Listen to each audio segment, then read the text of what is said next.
My girlfriend swore her guy best friend was harmless until I found out the truth. So I got revenge. When she found lipstick on my hoodie and I whispered, "Now you know how it feels," she broke down completely. The first time I knew something was off wasn't because she was hiding her phone. It was because she stopped laughing at my jokes and started smiling at his texts. Yeah, I should have trusted my gut from the beginning. But you know how it is when you're in love. You ignore the small stuff. You write it off. You tell yourself you're just being paranoid, that she's loyal, that her best friend is just a friend. God, I was such an idiot. So here's how it started. I'd been dating this girl, Lena, for a little over a year. She was smart, funny, incredibly charming, like the kind of person who walks into a room and instantly makes people feel comfortable. We clicked fast, almost too fast.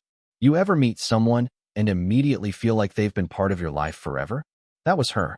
And for a while, I really thought this was it. Everything was fine until I met Zane. Zane was her best friend since middle school, or so she told me. According to Lena, they were like siblings. They'd been through everything together, and I had nothing to worry about. He was basically family. Let me just say this.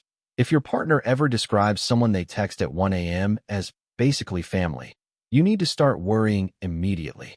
From the second I met him, I could tell the guy didn't like me. He had that smug, passive-aggressive vibe like I was intruding on his territory. Not that he ever said anything directly. No, he played it subtle, just little comments here and there. Like the first time Lena introduced me, Zane shook my hand and said, "So you're the new guy? Huh, interesting. The new guy?" We'd been dating for 9 months at that point. I let it slide. Lena brushed it off and laughed, said he was just teasing. Okay, whatever. But then came the texts. At first it was casual. She'd get a message, smile, type something fast, and go back to whatever we were doing. But then I noticed a pattern. She'd laugh while texting him and never show me what was so funny. The moment I leaned over, her phone would go face down. If I asked, she'd say it was just Zane being stupid. She never smiled like that when she texted me. Still, I didn't say anything. I mean, I didn't want to be that guy, the controlling, insecure boyfriend. That's not me. So I told myself I was overthinking. But the feeling wouldn't go away. And then came the night that really messed with my head. We were watching a movie on the couch. I had my arm around her. She was all curled up into me. And I thought, this is perfect. But then her phone buzzed. She glanced at it and immediately sat up straighter, like she'd just gotten a job offer or something. "I need to call Zane real quick," she said. I just blinked. "Right now?" "Yeah, he's going through something." She left the room, took the call in the kitchen, and didn't come back for 45 minutes. When she finally returned, I asked if everything was okay. She said, "Yeah, he just needed someone to talk to.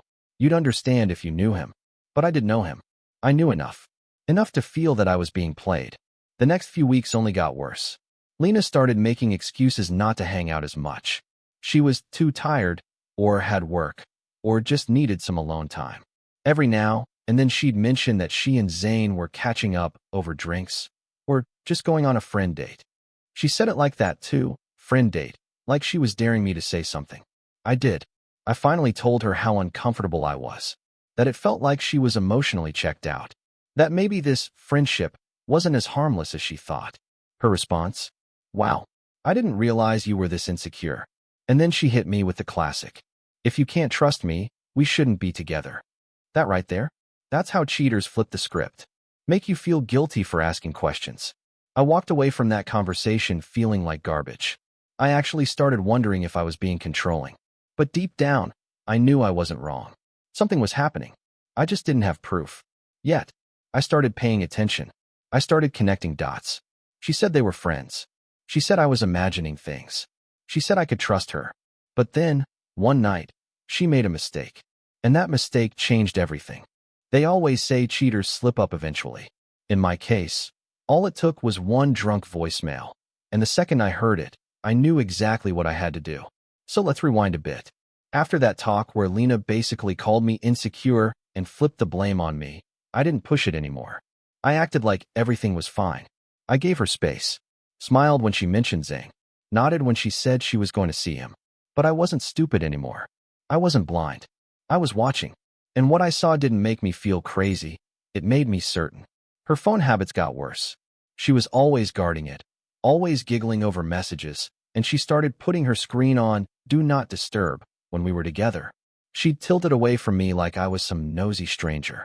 And I swear, every time she got a text from him, her whole face lit up like Christmas morning. You know when someone's emotionally checked out of a relationship? That was her. But she hadn't left. She was keeping me around like a placeholder. And then came the voicemail. It was a Saturday night. She told me she was going out with the girls. I didn't ask questions. Didn't even raise an eyebrow. She dressed up nice, not too much, just enough to look effortlessly good, and left around 8 p.m. Around 11:30, my phone buzzed. I looked down and saw a voicemail from Lena. No call, just a voicemail. Accidental, clearly. A pocket dial. I almost ignored it, but then curiosity got the better of me. And I'm so glad I listened. It was short, maybe a minute and a half. But that minute and a half told me everything I needed to know. First, I heard music. Loud bass, people laughing, typical party noise. Then I heard Lena's voice, close, like she was right next to the phone. She was laughing, but not the fake little polite laugh. This was that flirty, breathy laugh. The kind you only use when you're trying to make someone feel special. And then, I heard his voice. Zane. He said something I couldn't quite make out at first, but then Lena said, clear as day. If he finds out, I'll just tell him we're friends like always. I paused the message. Replayed it. Again. Same words. Same tone. She knew what she was doing. She wasn't some naive girl being manipulated. She was in it. Fully. That night, something in me flipped. I wasn't even angry. Not yet. I was just quiet. Cold. Focused. Because now I had proof. Not the kind you show someone to confront them, but the kind that tells you it's time to stop playing defense and start playing offense. I could have gone full scorched earth. Exposed her to everyone. Maybe told her parents. Posted something on social media. But honestly, that would have made it all about her. And I didn't want her to feel embarrassed. I wanted her to feel paranoid. Confused. Exactly the way I'd been feeling for weeks. So I came up with a plan. A simple one. Elegant, really. If she wanted to act like nothing was happening, then so would I. If she could laugh at texts and take secret calls, so could I. If she could lie with a smile, then I could lie better. That's when I called Maya. Now, Maya wasn't just some random girl. She was an old friend, someone I used to work with. Completely platonic, zero history, but we always got along well. And, more importantly, she knew Lena. They weren't close, but they'd met at a party once, and Lena had that, I'm not jealous but I definitely am, vibe around her. I told Maya everything. Played her the voicemail. She was furious on my behalf. Then she asked, what do you want to do about it? I said, I want to make her wonder. Just like she made me. And Maya, bless her chaotic little heart, grinned and said, I'm in. That's when the real fun started. We started texting publicly, on Instagram, where Lena could see. Light stuff at first. Inside jokes, a few fire emojis under each other's pics. Then late night calls. Voicemails. Laughing into my phone while Lena sat across the room, pretending not to notice, but definitely noticing. I changed my phone password and made sure she saw me doing it. Started saying, I'll call you back later, and walking out of the room with a smile on my face. Left a hoodie in my car sprayed with Maya's perfume. Left it there for Lena to find. And when she finally did, her reaction wasn't anger. It was panic. She used to call me paranoid. Now she's checking my location at 3 a.m. and crying into her pillow. Let's rewind a second. So, after the voicemail, and after Maya agreed to help, I started slowly shifting gears. I wasn't cold toward Lena. No, that would have tipped her off. Instead, I became the perfect boyfriend, just distracted enough to seem like something was going on, but not so obvious she could accuse me of anything. I turned into her. I started doing all the things she used to do, the texting under the table, the half smiles at my phone, the casual, it's just Maya. She's going through something, whenever Lena asked. I mirrored her word for word. I didn't even need to exaggerate. I just replayed her greatest hits. It was actually scary how easy it was. And Lena? She noticed. Oh, she noticed. At first, she played it cool. Dropped little comments like, you and Maya sure have been talking a lot lately. To which I replied, she's been a good friend lately. Super supportive. And I'd leave it there, vague and clean. But then she got bolder. One night, we were watching Netflix, and I got a text. She saw the name light up, Maya, and immediately asked, are you two, like a thing now? I stared at her. Calm. Unbothered. What? No. We're just close. You'd understand if you knew her. Same exact line she'd used on me when it was Zane. Her face tightened. She knew, not what I was doing, but that the power dynamic had shifted. She wasn't the only mystery anymore. So I kept going. Maya and I started planting things. A lipstick-stained coffee cup left in my car's cup holder. A photo of the two of us at a local cafe, posted to her Instagram story, not mine, with a caption like, "When he remembers your coffee order without asking." No tags. Just subtle enough to cause anxiety without answers. And Lena? She was spiraling. Suddenly, she was texting me during the day, calling more, asking what time I'd be home, offering to pick me up from work, which she never used to do. But I stayed vague. Not cold, not rude. Just emotionally distant, like my mind was somewhere else. Which, of course, it was, right on her panic. The tipping point came about 2 weeks in. We were in the kitchen. I had just taken a shower, and my phone buzzed again. Maya. Lena picked it up before I could. She didn't open the messages, but she looked at the name, and then at me. "You're cheating on me." It wasn't a question. It was a statement. I blinked. "Excuse me. You're being weird. You're always texting her. You don't even talk to me anymore." I put my towel down and stared at her. "Lena, if you don't trust me, maybe we shouldn't be together." That shut her up. You should have seen her face. It was like I'd smacked her with her own words. She started backpedaling. Said she didn't mean it like that. That she was just feeling insecure. That maybe she needed to work on some stuff. "Oh, so now we're working on things." I said I understood. Gave her a hug. Told her she was overthinking. And in my head, I thought, "You still don't get it. You're not being cheated on. You're being taught a lesson." I wanted her to feel the itch in her chest at 1 a.m. I wanted her to stare at my text the way I used to stare at hers. I wanted her to look in the mirror and wonder why she suddenly didn't feel good enough. Maya helped a lot. We kept it realistic. Nothing too sexy. Nothing explicit. Just little things that, when added together, looked like something was happening, but with enough deniability that I could always say, "It's not what you think." And trust me, there is nothing more maddening than that sentence. I started getting home later. Work stuff. Left my cologne in Maya's apartment once and came home smelling like it. Lena sniffed the air like a bloodhound. She didn't say anything that time. But later that night, she cried during sex. That's when I knew. She didn't know what was real anymore. She had become me. She cried when she thought I was cheating. But 2 nights later, I found his hoodie on her bedroom floor. And it wasn't mine. Here's where everything started to unravel. After weeks of this little psychological chess game, of me matching her energy, of Maya playing the perfect other woman, of Lena falling deeper into that panicked haze, I thought maybe she'd confess. Maybe she'd finally just admit what was really going on between her and Zane. She didn't. Instead, she played innocent harder than ever. She started cooking dinner more often, hugging me randomly, leaving notes in my lunch like we were in a damn high school romance movie. It was desperate, like she was trying to patch a boat that was already halfway underwater. And I just watched, played along, waited, because I knew, at some point, she'd slip. And wow, when she did, she really did. So Lena had this little weekend getaway planned with her college friends. They had this annual tradition of renting a cabin, drinking wine, doing some hiking, and catching up. I'd never been invited. Ever. Which was fine, until I learned that Zane was going this year too.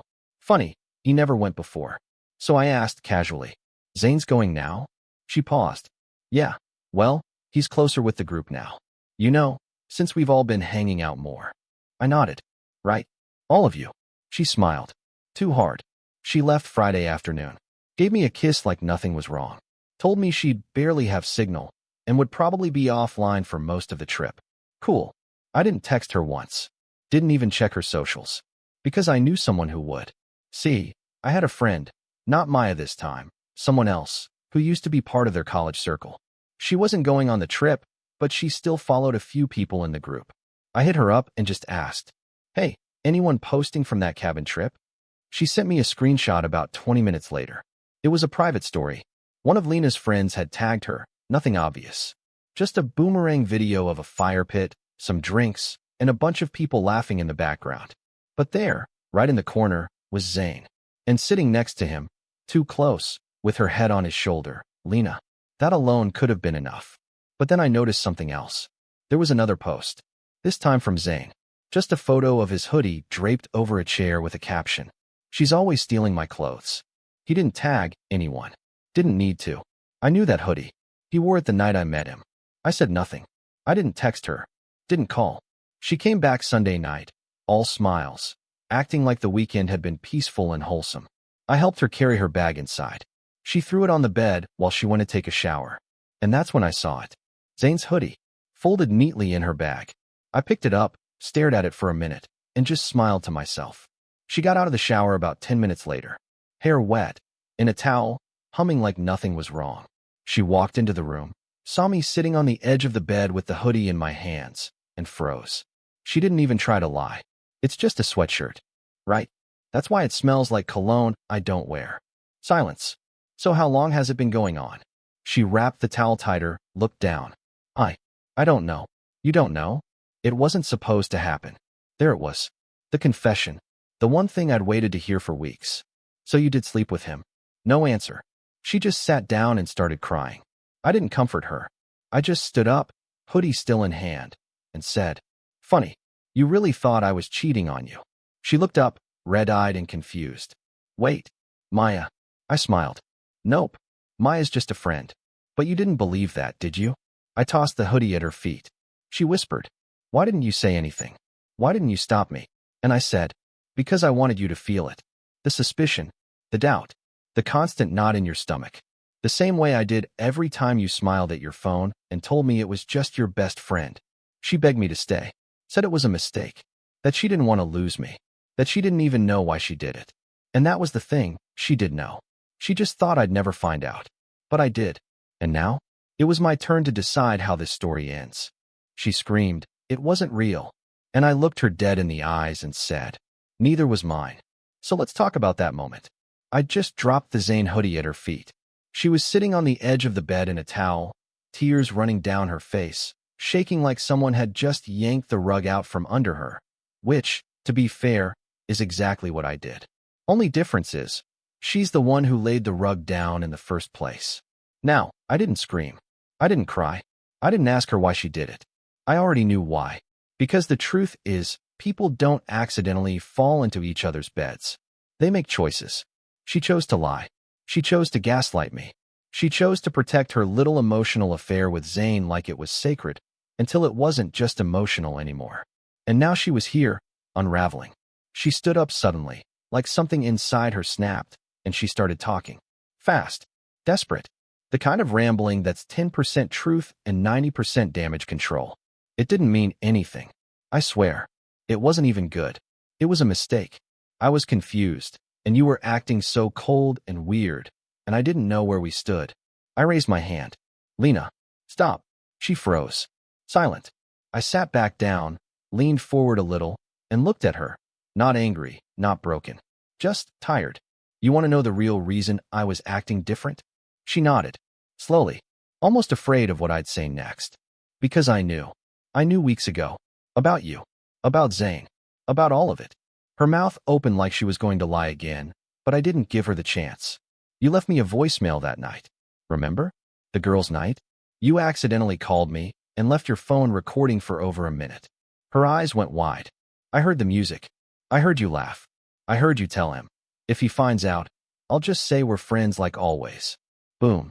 Direct hit. Her knees actually gave a little, like she forgot how to hold herself up for a second. She whispered, Why didn't you say anything?" I looked her dead in the eye. "Because I didn't want to confront you. I wanted to teach you. I wanted you to feel what I felt every time you looked me in the eye and lied to my face." She blinked fast, trying to put it all together. "So, Maya." I smiled. "Maya's a friend. Nothing more. Always was." Her voice cracked. "But the texts, the perfume, the phone calls." I shrugged. "You saw what I wanted you to see. That constant, nagging feeling in your chest? That paranoia you've been drowning in for weeks? That was the point." She looked horrified, like she'd just seen herself in a mirror for the first time. "You manipulated me?" Now I actually laughed. For the first time in a while. "No, you manipulated me. I just gave you a front row seat to your own show." She started crying again. The messy, open-mouthed sobbing kind. Said she hated herself. Said she didn't want to lose me. Said she'd do anything to fix it. I didn't yell. Didn't insult her. That would have been too easy. Instead, I stood up, walked over, and placed her phone in her hands. "You can call him now. Or you can delete his number. Makes no difference to me. She looked up, mascara streaked across her cheeks. What are you going to do? Me? I'm gonna go stay with Maya for a while. Are you serious? No. But now you know how it feels. I grabbed my overnight bag. It had already been packed in the trunk before she even got home. She followed me to the door, asking over and over again, "Can we talk? Can we just talk? Please." And I turned, once, before stepping out. Looked her in the eye. You already did all the talking. The lying. The justifying. I just listened. And now I'm done. Then I left. No drama. No final fight. Just silence. And sometimes, silence hits harder than 1,000 screaming words. She said she made a mistake. I told her. So did I, staying this long. Let's fast forward a little. It's been a few months since the night I walked out of Lena's apartment, dropped that truth bomb, and never looked back. No dramatic texts. No late-night calls. No desperate voicemail apologies. Okay, scratch that. There were a few voicemails. 3, to be exact. All deleted without listening. And no, I didn't go running to Maya. She and I are still friends, and when I told her the plan was over, she laughed and said, "So, I'm off the hook for pretending to date you." I told her, "Unless you want to make it real." She rolled her eyes. We never made it real.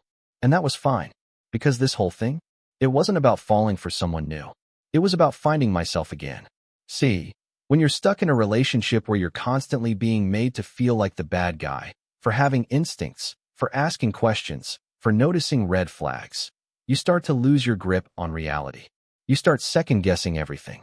And when you finally see the truth, it's not rage you feel. It's clarity. And damn, clarity is powerful. Anyway, back to Lena. I hadn't heard from her in a while, which honestly felt like a win. But then, one day, I got a message request on Instagram. Not from her. From Zane. Yup. He sent me this long, fake deep monologue about how things got out of hand, and he never meant to hurt anyone, and that he and Lena had cut things off because they realized they were better off as friends. Better off as friends? Bro, you were never just friends. You were a backup plan with benefits. I didn't even respond. Just blocked him and went about my day. A week later, Lena texted me for the first time in months. Said she missed me. Said she was in therapy. Said she realized she sabotaged the best thing she ever had. Said she'd made peace with what happened, but just wanted to talk, even if we couldn't go back. You know what I did? I didn't scream. I didn't type a 5-paragraph essay. I just replied with one sentence. I hope you find the same peace I did. Then I blocked her number. That's it. No fireworks. No victory lap. Just the quiet satisfaction of knowing that I never have to question her again. Never have to wonder who she's texting. Never have to explain why I felt uncomfortable around a friend. I'm not saying I'm some genius mastermind. I'm not. But I learned something through all of this. Sometimes, revenge isn't about destroying the other person. It's about walking away so calmly, so cleanly, that they're left to destroy themselves. And Lena? She's doing just fine. Still posting thirst traps on Instagram. Still hanging around the same circle. Still liking her own photos like that's going to fix what's broken inside. But me? I'm at peace. I sleep better. I laugh more. And every time someone talks about that one ex who messed them up, I smile. Because I didn't just survive her. I beat her at her own game.